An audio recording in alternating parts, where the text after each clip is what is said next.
Welcome to the Blue Dot, Northern Kentucky's premier political podcast, brought to you by the Kenton County Democratic Executive Committee.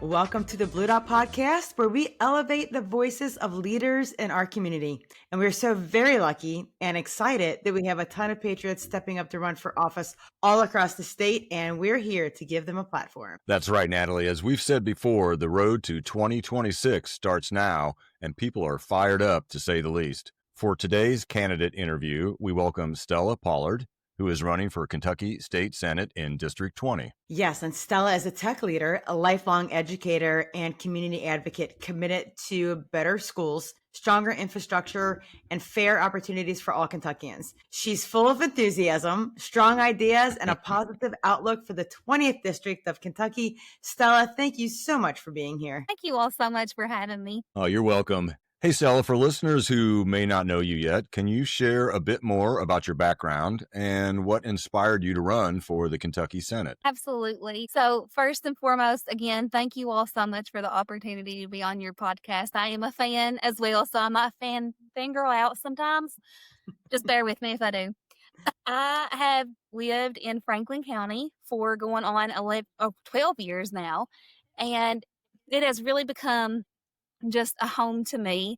Originally, I'm from southeastern Kentucky. My husband and I moved up here in 2014, and we knew that we wanted to raise our daughter in a smaller community and in rural Kentucky, and we moved to really the county line of Owen County and Franklin County, and that's where we brought her home to. Of course, in 2020, whenever the pandemic hit, we didn't have good internet out there, so we had to sell that house. We lived in an apartment for 5 years, and then we were finally able to afford a house. But that's becoming something that's not very common nowadays for millennials like myself and people that are younger. So that's something that I've lived through, and it really sucked not to have a house and to have to sell my own home because of a lack of infrastructure. So those right there are two of the main reasons why I wanted to run. And throughout this conversation, we'll uncover more. I won't give away all of my answers just yet, but it's such an honor to be able to live in a district that covers so much of Kentucky and such an important part of Kentucky. When you look at all of the Senate districts, I don't want to say that I have the best one, but I do.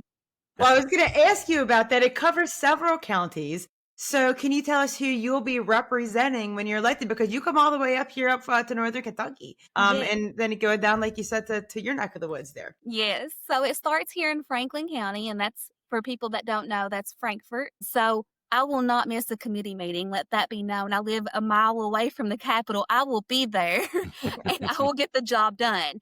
So we'll start with Franklin County, then it goes over to Owen County, and then it goes to Carroll and Gallatin counties, and then the southern parts of Boone and Kenton. That's a big area. I A lot of people to represent. No, I love it too. It's great. And every single person that I've met, I'm like, you know what? You're my new favorite person. Awesome. Don't tell my Well, husband. that leads right into my next question and statement, is that you are so full of positive energy, and you also understand the importance of grassroots organizing. Can you tell us what your strategy is for engaging voters who feel disconnected from politics? And that's so important because right now everybody does feel so disconnected with our government, and rightfully so, with everything that's been going on, not only here in the state legislature, but also in our federal government. No one feels like they have a voice or a seat at the table. In 2022, when Jay Williams, who I'm running against, he said that we needed to have a seat at the table for our district. And you know what happened? After he got elected, he made 0 posts on his social media account from 2022 when he won until I announced my candidacy, and he then had to announce that he had to have a fundraiser. So we have to be able to bring people to the table. And that doesn't mean people that look, think, and act like us. It needs to be everybody. It needs to be our small community people, our business owners. It needs to be our families. It has to be people that are in the trenches. It needs to be our youth, our Kentucky Young Democrats. Everybody deserves a seat at the table, and nobody's been heard. And I feel like I have a big enough voice that I can use this big mouth of mine to bring people to the table and make a difference. It's funny when you said that because you don't have a primary opponent. And I tried to find out more about Jay Williams and I couldn't find out much, which is interesting, right? He has no policy information or nothing on his website indicating what he's for. And you, on the other hand, very clear about what you plan to do to represent Kentucky. And you have a blog out there, you have TikTok videos, you have full website with all of the things that you think are important. So can you share with our listeners what those core issues are that are driving your campaign? Absolutely.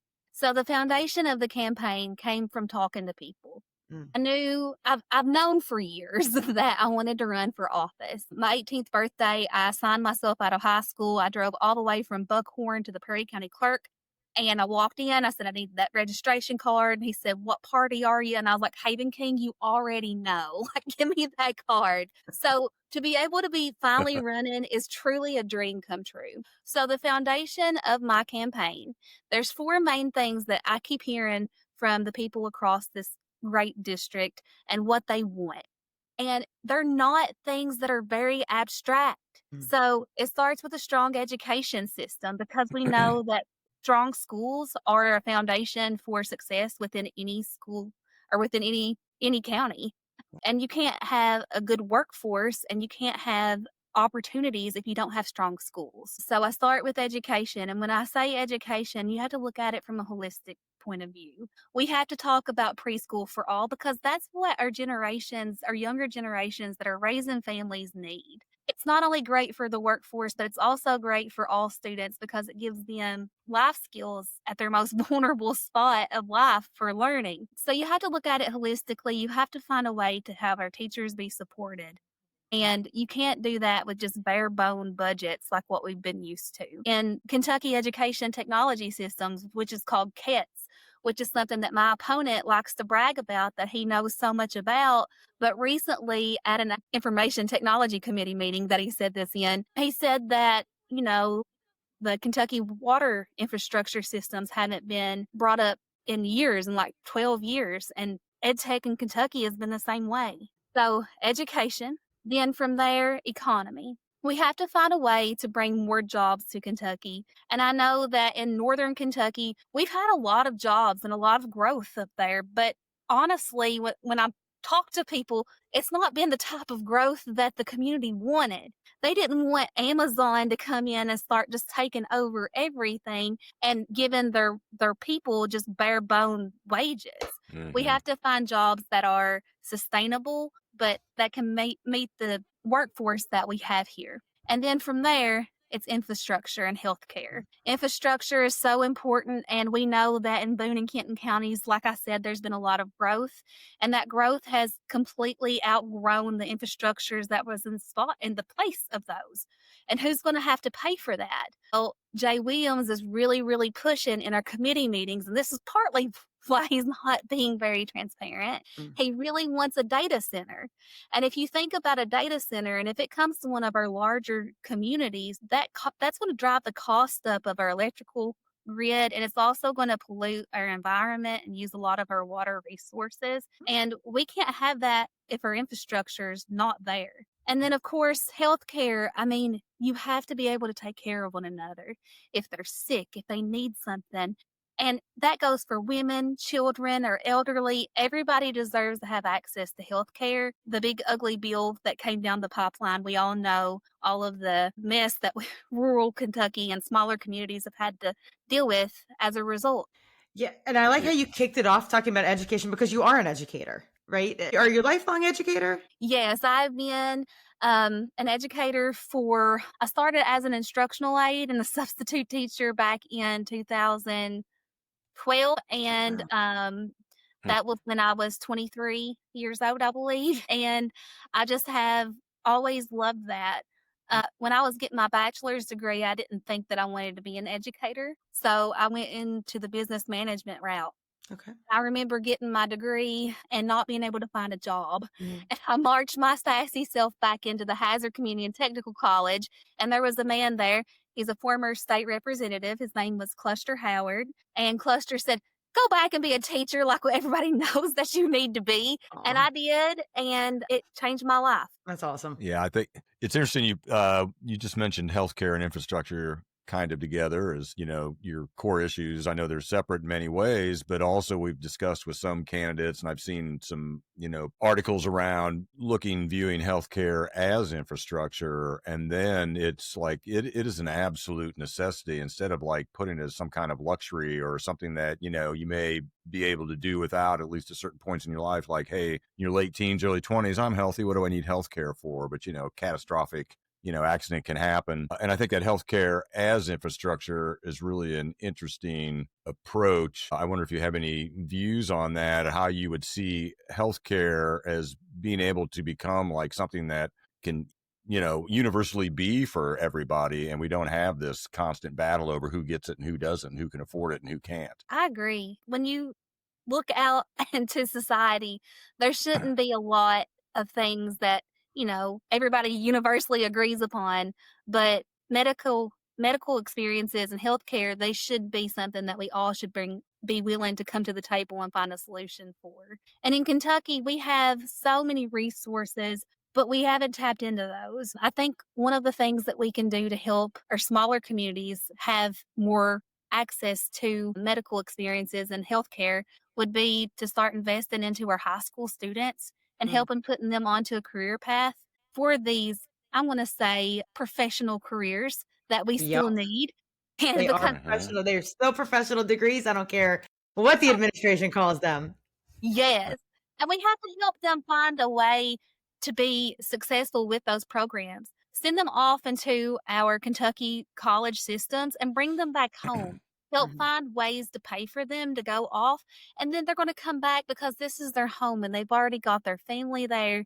But we have to be able to help them find the way, and then they'll have pride within their communities. There's so many other ways that we can pay for just access to healthcare in Kentucky, and one of those ways would be to legalize marijuana. I mean, we've legalized it for healthcare, but legalize it for recreational experiences too, because we are sleeping on so much money and revenue every single year by not even discussing this opportunity. Kentucky is such a great ground to grow that on. That's a good point. Could be definitely a great revenue generator that could provide more funding for education and healthcare, other things that we need to support that infrastructure we're talking about. That's a good point.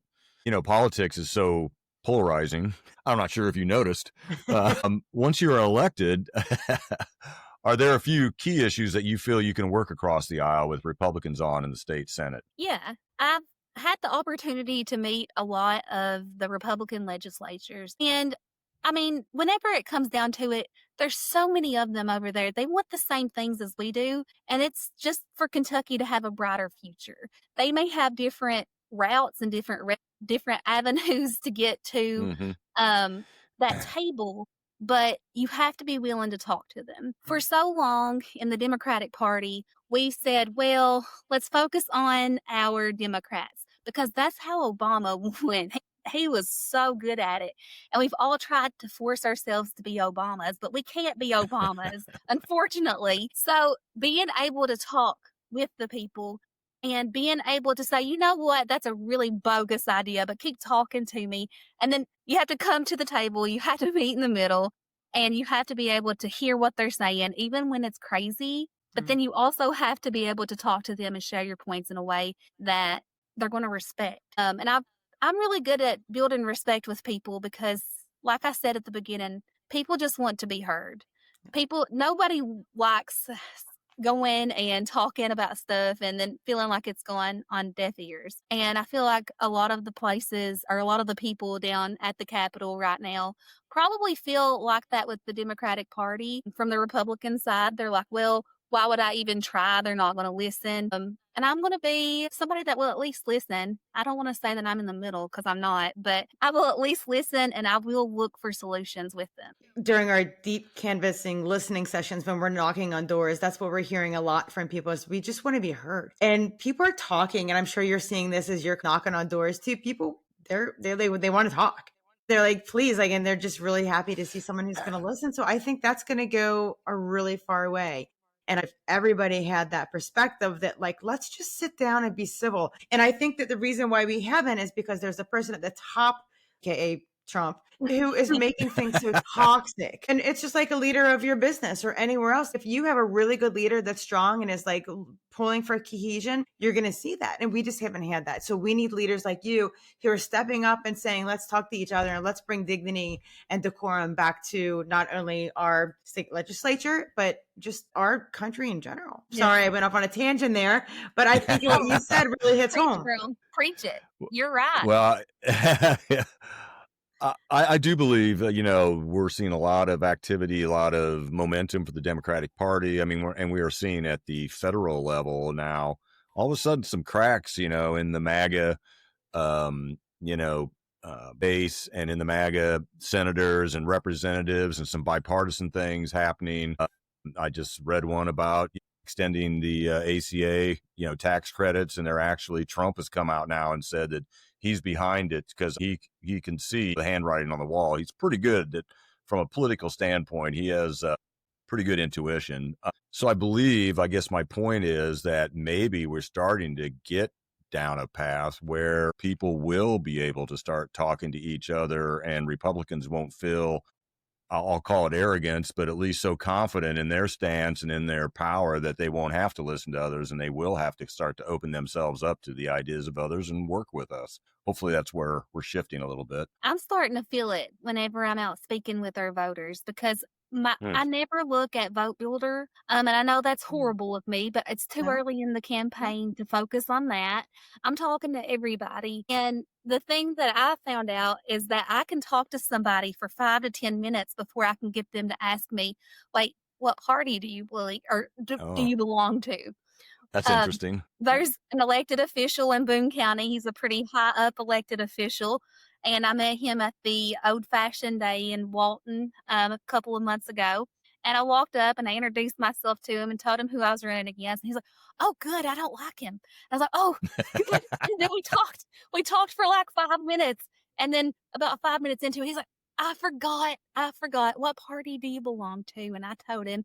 And he said, I've got to go. And I said, sir, you got me for 5 minutes. You just wait. You give me a few more months.